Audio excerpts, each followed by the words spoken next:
We have Geoffrey Canada coming, and Geoffrey's going to talk about education reform, but from a different perspective than Michelle Ree did last year at the summit.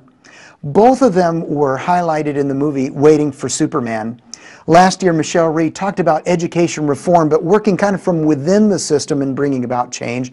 Geoffrey Canada took a different approach.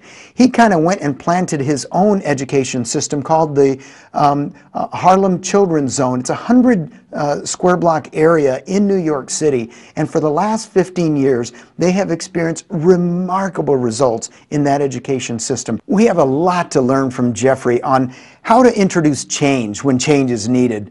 And take a look at this video. That'll give you a real sense of his passion and energy for education. I actually know how hard it is to be a good teacher. Then I taught English, and I taught social studies, and I taught it to high school kids who were 2 and 3 years behind.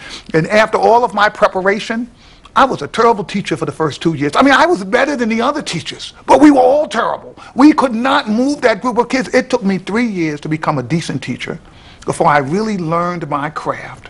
And in about 5 years, I was a master teacher. When Geoffrey Canada pushed for change, he was met at every step by a system with an infinite power to resist and defeat his reforms.